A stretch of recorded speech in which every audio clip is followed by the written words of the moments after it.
नमस्कार दोस्तों, मेरा नाम है अनुपम मिश्रा और आप सभी लोगों का द टाइम फ्रेम में एक बार फिर से बहुत बहुत स्वागत है। दोस्तों, मेरे सामने इस समय ओपन है निफ्टी का वीकली चार्ट।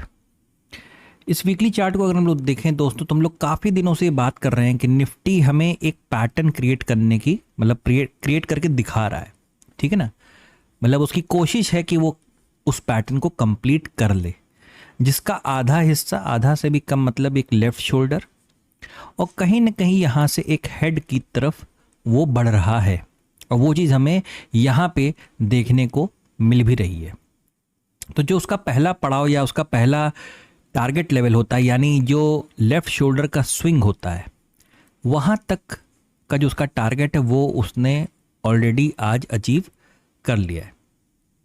अब इसके बाद जो है यहाँ से मार्केट कोशिश कर सकता है कि वो नीचे की तरफ आना चालू करे। और कभी कभार ऐसा भी देखा गया दोस्तों कि जब इस सिचुएशन पे मार्केट आ जाता है, उस केस में मार्केट थोड़ी सी डीप डार्क कैंडल मतलब नीचे की तरफ, तेजी की तरफ बढ़ता है। तो यहाँ पे मार्केट जो है जब हेड से उतर रहा है तो वहाँ पे हमें एक अच्छा फॉल और नीचे की तरफ दिखा सकता है। लेकिन हमारा सवाल ये है कि कल हमें करना क्या है। हम लोग जिस तरीके से जो भी 2 दिन से वीडियो नहीं आ पा रहा था किसी कारणों से, लेकिन हम लोगों ने जितनी भी बातें की हैं, ऐसा नहीं है कि इन 2 दिन के दौरान ऐसा कुछ हुआ ना हो। मार्केट में एग्जैक्टली वैसा ही हुआ है जैसा हम लोग काफ़ी दिनों से बातें कर रहे हैं। हमारा जो पहला टारगेट था वो मार्केट ने अचीव किया। दूसरा टारगेट की तरफ मार्केट बढ़ सकता है, लेकिन वो फिलहाल जहाँ पे रुका है तो हमारा भी ये कर्तव्य बनता है कि हम वहाँ पे उन चीज़ों के ऊपर बात करें। तो पहले सपोर्ट के बाद अब मार्केट कल क्या करेगा, तो कल के लिए अगर हम देखेंगे ध्यान से तो यहाँ पे हमें क्या करना पड़ेगा दोस्तों। मैं आशा करता हूँ कि वीकली फ्रेम आप लोगों को समझ में आ गया होगा।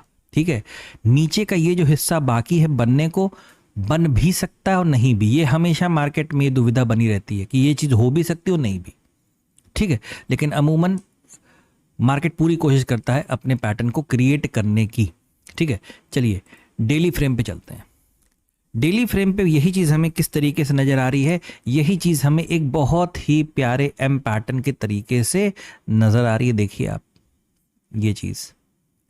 ठीक है, अब यहाँ से यही सबसे बड़ा सवाल उठ गया है कि जो हमारा ये सपोर्ट है, ठीक है, ये जो हमारा सपोर्ट लेवल है दोस्तों, ऑलरेडी मार्केट इतना फॉल कर चुका है। अब क्या इसके बाद फिर मार्केट ऐसे गिरेगा अचानक से? कल का दिन थोड़ा ऐसा रहेगा दोस्तों कि थोड़ा सा कंफ्यूजिंग रहे। कंफ्यूजिंग मतलब कि ऐसा मुझे लगता है कि यहाँ पे हो सकता है मार्केट कुछ इस प्रकार का कैंडल बना दे, है ना। आप बात को समझिएगा। हो सकता है ये इस हिस्से को आप देख रहे हैं, ये वाला देखिए, ये कुछ इस प्रकार का सिचुएशन मार्केट क्रिएट कर सकता है। यानी किसी indecision candle, pause candle market आपको कल वाले दिन दे सकता है। यानी कल का सेशन थोड़ा सा वॉलेटाइल हो सकता है डेली फ्रेम के नीचे जितने भी फ्रेम हैं वहां पे। वो कैसे, मैं अभी आपको दिखाता हूं उस चीज को। ठीक है, चलिए एक काम करते हैं, इमीडिएट सपोर्ट को यहीं पे बना लेते हैं। ठीक है, बनाने से क्या होगा ना, चीजें समझ में आएंगी। ये देखिए हमने क्या किया, यहाँ पे हमने एक सपोर्ट को बना दिया। और अगर हम इस चीज को थोड़ा सा जूम करके देखेंगे तो हमारे पास क्या है दोस्तों, हमारे पास इतना रास्ता क्या है, खाली है। मतलब हमारे पास बचा हुआ है कि हाँ इतना रास्ता मार्केट और ट्रेवल कर सकता है। ठीक है, चलिए फ्रेम को छोटा करते हैं, आवरली पे आते हैं। ये देखिए आवरली फ्रेम पे अगर दोस्तों हम पिछले, मैं थोड़ा सा और जूम करता हूं तो डेट्स क्लियर हो जाएंगी। ये देखिए 3 तारीख, 6 तारीख, 7 तारीख, 8 तारीख और 9 तारीख। ठीक है, मतलब 1 2 3 4 5, इन 5 सेशंस में मार्केट चला। देखिए किस तरीके से ये एक फॉर्मेशन क्रिएट करता है, इसे हटाता है, रिटेस्ट करता है, नीचे आता है, रिटेस्ट करता है, नीचे आता है। तो हो क्या रहा है, हो ये रहा है कि मार्केट एक करेक्शन के बाद टाइम करेक्शन में जाता है, फिर एक करेक्शन के बाद टाइम करेक्शन में जाता है, फिर एक करेक्शन के बाद अब फिर वही बात है कि टाइम करेक्शन में जाता है या नहीं, या डायरेक्ट सपोर्ट को टच करने की कोशिश। तो दोनों ही सिनेरियो में दोस्तों, भी हम अवली फ्रेम पे पहले बात कर लेते हैं।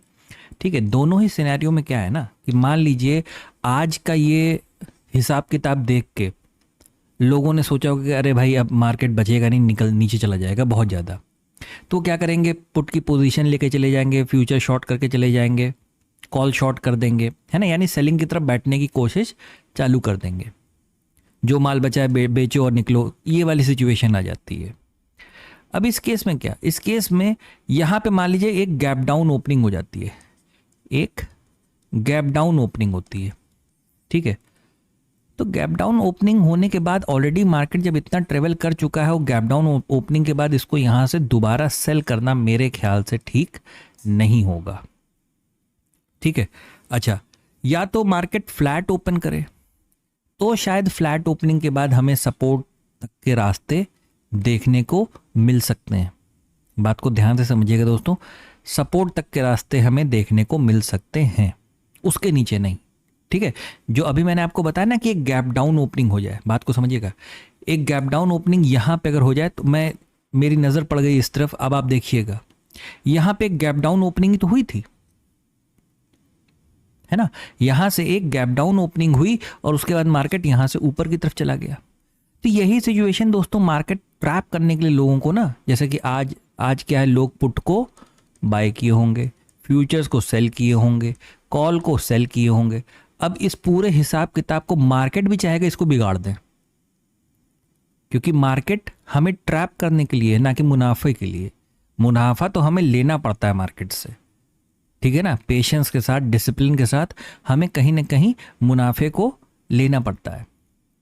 तो हमें भी दोस्तों इस चीज़ का ख्याल रखना है कि अगर इस तरीके की कोई सिचुएशन, हाँ अब एक अच्छी सी गैप अप ओपनिंग हो जाती है, सपोज इस किसी लेवल तक एक गैप अप ओपनिंग होती है, तो यहाँ से हम शॉर्ट करना चालू कर सकते हैं। एक छोटा सा स्टॉप लॉस लगा के तुरंत के तुरंत हम यहाँ से सेलिंग करना चालू। देखिए सिचुएशन कोई भी हो दोस्तों, फ्लैट हो, गैप अप हो, गैप डाउन हो, जब तक छोटा स्टॉप लॉस नहीं बनेगा आपको ट्रेड नहीं बनेगा, ठीक है ना। तो इस चीज़ का ख्याल रखिए।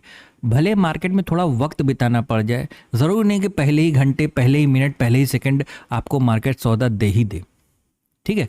तो इस चीज़ का थोड़ा सा इंतज़ार करिए, मार्केट आपको ट्रेड देगा, बिल्कुल देगा, ठीक है ना। तो अगर किसी प्रकार की गैप डाउन ओपनिंग होती है तो तुरंत सेलिंग में नहीं बैठना है, फ्लैट होती है तो हम सपोर्ट तक आ सकते हैं, गैप अप होती है तो हम एक छोटे स्टॉप लॉस के साथ सेलिंग की सोच सकते हैं नीचे की तरफ, ठीक है दोस्तों। तो ये तो जो भी बातें हैं ये अवर्ली चार्ट पे हो गई निफ्टी को लेके। एक बार 15 मिनट टाइम फ्रेम को देखते हैं। अगर आप 15 मिनट टाइम फ्रेम को देखेंगे दोस्तों, तो यहाँ से आपको एक ट्रेंड लाइन आती हुई नजर आ रही है। पहले ये ट्रेंड लाइन कैसी थी, पहले ये ट्रेंड लाइन ऐसी थी, अब ये ट्रेंड लाइन कैसी है, अब ये ट्रेंड लाइन ऐसी है। ट्रेंड लाइन एक एडजस्टमेंट का बिजनेस है, मैं अपने स्टूडेंट्स को बताता भी हूँ, पढ़ाता भी हूँ। तो इस चीज़ को समझना है ना, कि ट्रेंड लाइन जो है वो एडजस्टमेंट का बिजनेस है। अब इस हिस्से को अगर आप देखते हैं, देखिएगा दोस्तों, हाँ अब यहाँ से मार्केट सपोज गैप डाउन होके, मैं चार्ट को थोड़ा छोटा करूँ वरना लेवल नहीं दिखाई देंगे, ये देखिए, ठीक है। मान लीजिए यहाँ से एक गैप डाउन ओपनिंग कहीं यहाँ होती, यहाँ होती, और उसके बाद मार्केट धीरे धीरे क्या करता है, ऊपर की तरफ चलना चालू करता है। कहाँ तक चला जाता है, वो इस ट्रेंड लाइन तक जाता है, और ट्रेंड लाइन से रिवर्स करता है, ठीक है। या आप इसे ऐसा समझें कि किसी भी एक ऐसे लेवल तक जाता है और वहाँ से रिवर्स करता है, ठीक है। तो ये जो हिस्सा आप देख रहे हैं दोस्तों, ये वाला हिस्सा कुछ इस प्रकार की चीज़ें आपको प्रोवाइड कर सकता है। लेकिन ध्यान दीजिएगा ये सपोर्ट है, अगर यहाँ से कोई ब्रेकआउट आता है तो रीटेस्ट का थोड़ा सा ख्याल रखिएगा इस चीज़ का, ठीक है।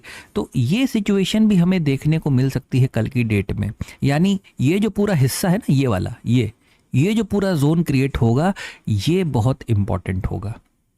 अगर आप इसके बीच में हैं तो मैं तो कहूँगा ट्रेड को ही अवॉइड करिएगा, क्योंकि यहाँ से अगर मार्केट ऊपर की तरफ जाता भी है तो हो सकता है प्रेशर में जाए, थोड़ा प्रेशर में मतलब कि उसके ऊपर ना एक सेलिंग प्रेशर बना होगा, तो धीरे धीरे हो सकता है मार्केट यहाँ से ट्रेवल करने की कोशिश करे अपने ट्रेंड लाइन तक। ट्रेंड लाइन की स्ट्रेटजी मैं बताता भी हूँ, far from trend line. Market जैसे ही दूर जाएगा पास आएगा, दूर जाएगा पास आएगा, दूर जाएगा पास आएगा।